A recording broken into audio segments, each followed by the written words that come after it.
देखिए, इस वक्त पूरे देश भर में बिहार विधानसभा चुनाव परिणाम पर चर्चा चल रही है।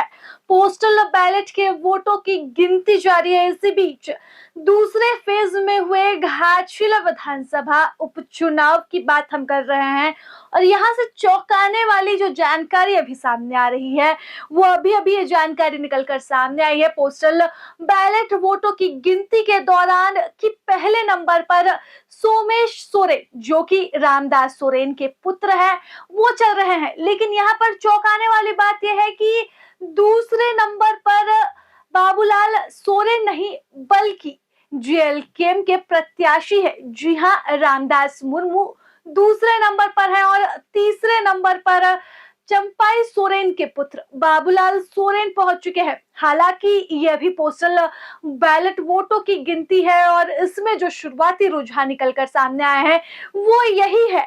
यानी कि कुल मिलाकर कहा जाए, जो भी नजरें बन रही हैं, जो समीकरण की बात की जा रही थी, तीसरे ध्रुव की बात की जा रही थी, तो वो तीसरा ध्रुव पहले ही बैलेट वोटों की गिनती में निकलकर सामने आ रहा है और वो है जेएलकेएम। जी हाँ, जिस तरह से झारखंड विधानसभा चुनाव में जेएलकेएम की कैची चली थी, जेएलकेएम ने नतीजों को प्रभावित किया था। ऐसे में अब जो शुरुआती रुझान आ रहे हैं उसमें ये तो साफ हो चुका है कि जेएलकेएम इस आने वाले चुनाव में, इस आने वाले परिणाम में नतीजों को प्रभावित कर सकती है। आपको बता दें कि 20 राउंड की वोटिंग होनी है, काउंटिंग होनी है और 15 टेबल पर ये काउंटिंग जारी है और लगातार कोऑपरेटिव कॉलेज में पुलिस सुरक्षा बलों की निगरानी में ये काउंटिंग हो रही है।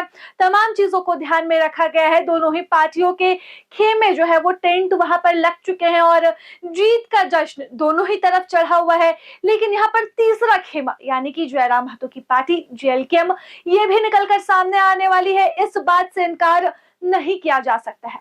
आपको बता दें कि अगस्त महीने में पूर्व शिक्षा मंत्री रामदास सोरेन के निधन के बाद यह सीट खाली हुई थी।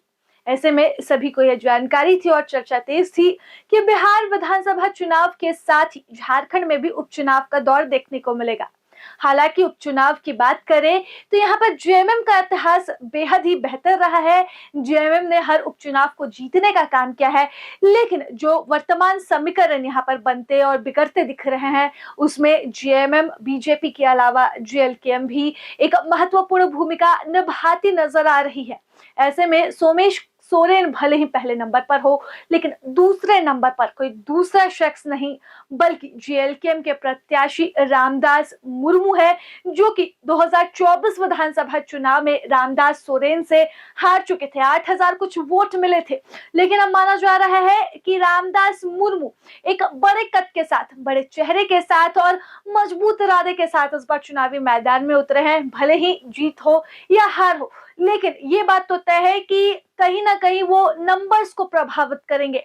देखने वाली बात रहेगी कि क्या वो बीजेपी के कोर वोटर्स का नुकसान कर पाते हैं, जिस तरह से आजसू का नुकसान किया था 2024 विधानसभा चुनाव में। क्या इस बार भी जेएलकेएम जो है वो कोर वोटर्स, बीजेपी के कोर वोटर्स को साध पाती है या नहीं? फिलहाल इस रिपोर्ट में बस इतना ही। मुझे दीजिए इजाजत। घाटशिला विधानसभा उपचुनाव के तमाम अपडेट्स के लिए बने रहें प्रभात खबर के साथ। प्रभात खबर।